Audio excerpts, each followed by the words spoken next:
Hi guys, this is Hello everyone. Today we're back.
Just a few more seconds.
Tonight, game over.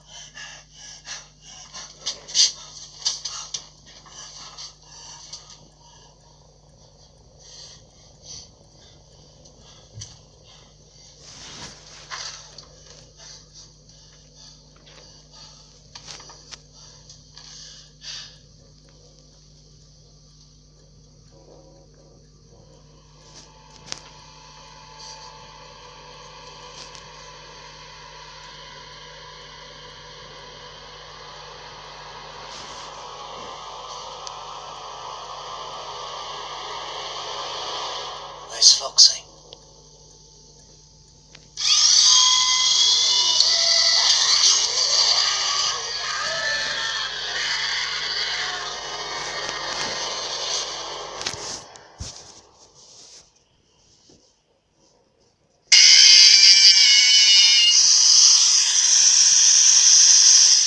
Now I'm behind the scenes. Okay?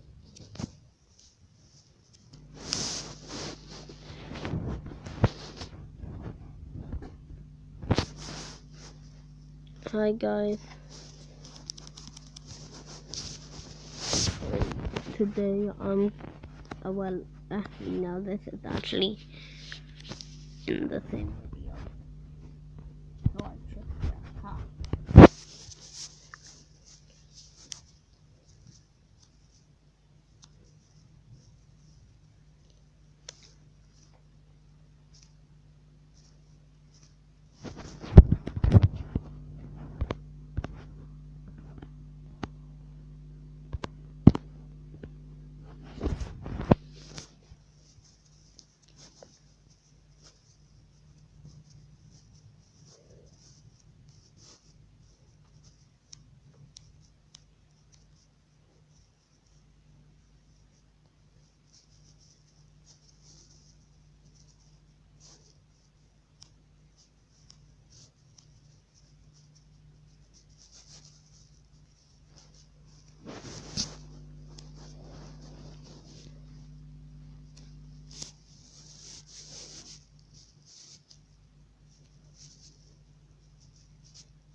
Wait, guys, I have to.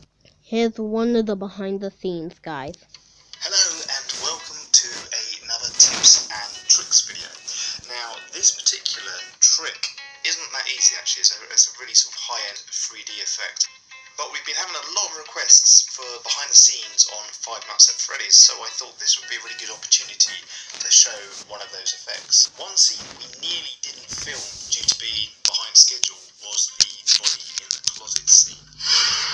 When we initially shot this scene, we actually put some fake blood around the actor's eyes, and the idea was in post we were going to hollow out the eyes to make it look like his eyes had been gouged out. It was only in post when I suddenly realised that the phone guy talks about you getting stuffed into an animatronic and how all that would be left is your eyes showing in your mouth, which made me suddenly realise I got it the wrong way round. It wouldn't be his eyes gouged out, it'd actually be sort of big gouged areas around his eyes and around his mouth. And so it was at this point I suddenly realised I'd have to do this in CG. Now you could take the time and effort to create your own 3D head, but time was of an essence, and there's some really good 3D scans out there. One site that I used was called 1024, where I downloaded a Mao head. Of course, it isn't always possible just to use a generic head. For example, if it was broad daylight and you needed it to look exactly like the actor, having just anyone's head would look kind of strange. But the fact that this was in a dark closet, you couldn't really see the actor. You hadn't really seen the actor at the beginning of the film that much either, and his whole face was going to be gouged out. I knew that I'd probably get away with it and the audience wouldn't notice. Using a 3D sculpting package called ZBrush, I then went about creating sort of gashes and gouged around his eyeballs so that they really sort of almost hanging out. And for his mouth, I then added some real big, deep gouges. The head actually came with teeth, so it was quite cool because I could gouge out massive areas of flesh and then the teeth would start being revealed, which made it quite horrific.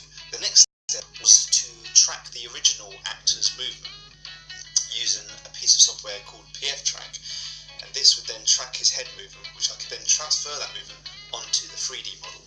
And as a little cherry on the top, I just thought it would be quite fun to animate his eyeball hanging out.